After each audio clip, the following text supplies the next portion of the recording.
Assalamualaikum warahmatullahi wabarakatuh. Perkenalkan, nama saya Ranur Aini. Saya dari Pendidikan Bahasa Arab kelas 3B. Di sini saya akan menjelaskan tentang tugas kewirausahaan sebagai tugas akhir saya untuk mata kuliah kewirausahaan.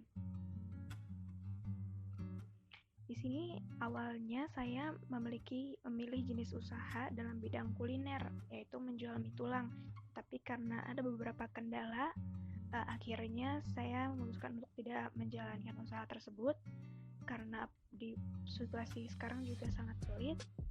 Maka saya beralih ke usaha lain, yaitu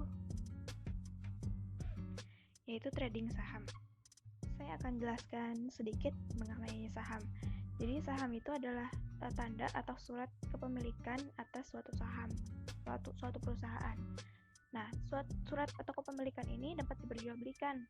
Misalkan, saya memiliki saham di perusahaan A dengan harga 1 juta.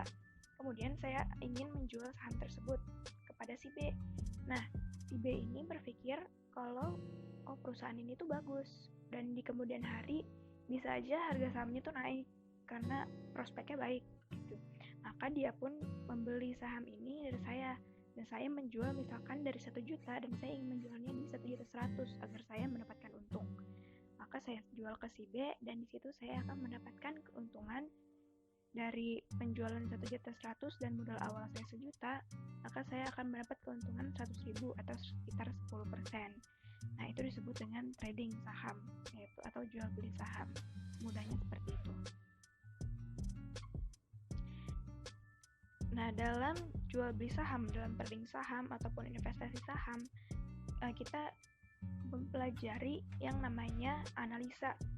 Nah, dalam trading saham itu ada 2 analisa yang harus diperhatikan. Pertama itu analisa fundamental dan kedua adalah analisa teknikal. Pertama, analisa fundamental. Jadi analisa fundamental ini adalah analisa dengan cara membaca laporan keuangan. Karena perusahaan yang diperjualbelikan atau perusahaan terbuka yang ada di pasar modal itu diwajibkan untuk mengeluarkan laporan keuangan secara rutin. Maka cara kita untuk memilih suatu perusahaan itu baik atau tidak adalah dengan membaca laporan keuangannya.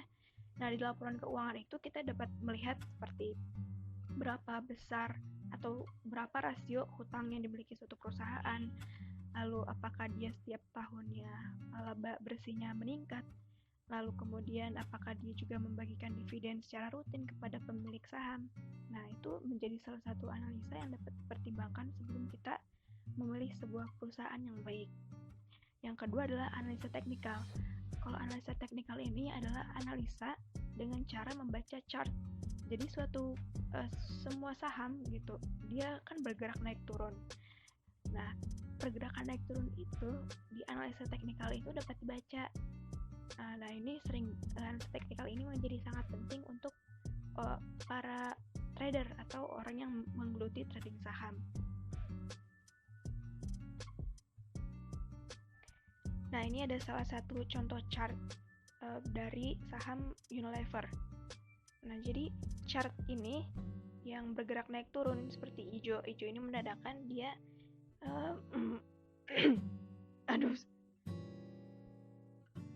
Nah, hijau ini menandakan dalam 1 hari itu dia meningkat harganya, naik. Sedangkan yang merah itu menandakan kalau dia harganya turun. Nah, pergerakan ini tuh dalam analisa teknikal dapat dibaca dan dapat memberikan sinyal kepada para trader untuk apakah dia melakukan beli atau jual kepada saham yang sedang diamatinya. Seperti itu. Selanjutnya ada modal dan keuntungan.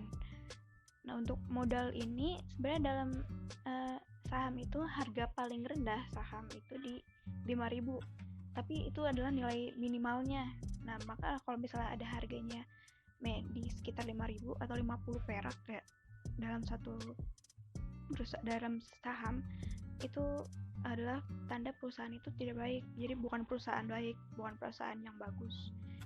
Nah, untuk modal rata-ratanya saya beri contoh mungkin ya, sebentar. Di sini ada contohnya dari saham yang pernah saya beli, yaitu saham Antam atau perusahaan yang bergerak dalam bidang tambang seperti emas. Di sini saya membeli Antam di harga 166.000 untuk 2 lot. Jadi sekitar 200 lembar. Di 166.000, kemudian saya jual di harga 176.000. Nah, maka dari situ kita bisa dapat keuntungan, bisa dapat lihat ya keuntungan yang saya dapat itu sekitar 10.000. Nah, situ contohnya. Salah satu hal yang harus disadari adalah saat kita jual beli saham itu bukan berarti tiba-tiba kita jadi kaya gitu ya. Nggak ada yang instan juga yang namanya dalam suatu usaha.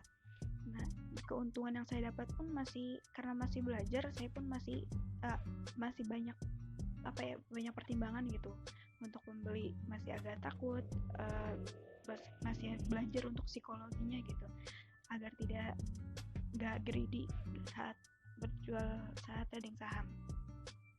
Jadi memang masih belum banyak keuntungan yang didapatkan, masih dalam tahap banyak belajar. Selanjutnya adalah analisa SWOT. Pertama itu di kekuatan, di strength. Salah satu kekuatan jual beli saham itu untuk saya sendiri adalah mudah dilakukan gitu. Kita bisa melakukan trading dengan bermodalkan HP aja. Yang penting ada aplikasinya yang sudah terhubung dengan sekuritas yang kita punya, yang kita daftarkan. Itu yang salah satu kekuatannya. Jadi siapapun bisa jual beli saham, dan dimanapun kita berada, gak perlu berpikir seperti menciptakan produknya apa, karena ya itu udah jelas, kita cuma ngejualin tanda kepemilikan sahamnya aja. Kita nggak ada kepentingan untuk memikirkan produk apa yang harus kita jalankan, bagaimana pemasarannya. Karena di pasar modal itu semua akan selalu ada yang membeli dan akan selalu ada yang menjual. Jadi akan selalu ada yang dipikirkan adalah apakah sesuai harganya. Kalau misalkan kita beli di 100 tapi harga saat itu turun di 50, ya kan kita berarti rugi. Jadi memang harus yang diperhatikan adalah bagaimana kita melakukan analisa terhadap saham 3A. Yang kedua itu weakness. Nah, weakness-nya sendiri adalah lebih ke pengetahuan saya sendiri dalam menganalisa. Analisa teknikal itu meskipun kemungkinannya bagus gitu, dapat membaca harga saham kira-kira akan naik atau tidak, tapi tetap saja akan terkadang menghasilkan yang namanya false signal gitu. Jadi belum tentu kita membaca suatu chart, kita anggap nih kayak sepertinya besok akan naik, tapi ternyata bisa saja besok justru malah harganya turun. Ya, itu salah satu kelemahannya. Dan kalau misalkan tadi seperti contoh yang dilihat, saya mempunyai modal 100, itu membutuhkan waktu yang cukup lama dengan modal yang sedikit gitu untuk mendapatkan gain atau mendapatkan keuntungan. Bahkan cuma 10.000. Kalau misalkan memang pengen dapatnya keuntungan banyak, ya modalnya pun harus banyak. Itu salah satu kelemahannya di permodalannya. Yang ketiga, opportunities atau peluang. Nah, peluangnya itu adalah sebenarnya jumlah investor atau orang yang melakukan jual beli gitu di pasar modal itu masih sedikit dibandingkan masyarakat Indonesia yang jumlahnya 200 juta lebih. Jumlah investor yang saya ingat itu terakhir baru sekitar 2 juta kalau nggak salah. Jadi masih sangat dikit sekali. Dan maka harga saham Indonesia itu sebenarnya bisa lebih tinggi di kemudian hari. Itu salah satu peluangnya. Apalagi sekarang ini semakin banyak gerakan untuk menabung saham. Maka peluang kedepannya harga saham di Indonesia itu akan semakin naik. Sedangkan untuk ancamannya itu lumayan banyak juga, karena saham itu adalah salah satu instrumen investasi yang high gain atau keuntungannya itu tinggi, tetapi juga high risk atau resikonya itu juga tinggi, karena kita nggak bisa menilai gak bisa, bukan menilai, gak bisa memprediksi gitu harga saham itu dia bakal turun atau dia bakal naik besoknya. Kita nggak tahu, mungkin lewat analisa memang kita bisa ngelihat gitu, bisa baca, bisa berusaha, tapi nextnya kita nggak bisa sama sekali, itu bukan sama sekali kayak 100% bakal naik, karena banyak banget pertimbangan lain. Salah satu itu sentimen kayak contohnya corona. Di waktu corona muncul, itu adalah sentimen negatif yang mengakibatkan saham IHSG atau indeks harga saham gabungan Indonesia itu turun banget. Dari awalnya nyampe 6.000 di bulan Februari itu, dia saat berita corona pertama kali muncul dia langsung anjlok harganya di harga 3.900. Itu salah satu sentimennya, dan kita nggak bisa nilai kan, kita nggak tahu tiba-tiba ada corona. Itu salah satu ancamannya. Nah, ini salah satu quotes yang saya suka, itu the market always be there for you, atau pasar itu selalu ada buat kalian. Jadi maksudnya tuh kalian gak akan kehilangan peluang di pasar modal. Jadi gak usah takut ketinggalan kereta gitu, kayak aduh harganya makin lama makin naik, gue takut ketinggalan kereta. Gak akan gitu, karena suatu saham itu gak mungkin dia naik terus, pasti ada masanya dia bakal turun, yaitu yang disebut dengan koreksi. Akan selalu ada peluang gitu di pasar modal. Gak usah takut, jadinya lebih mendorong saya sendiri buat belajar dulu aja gitu, pahamin dulu analisanya, biar kita bisa milih perusahaan yang baik, dan nantinya kedepannya psikologi kita saat kita untung, kita nggak sombong, nggak terlalu bahagia.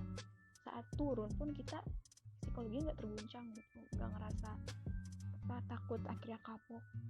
Itu sih banyak dipelajarin dari sini, seperti itu.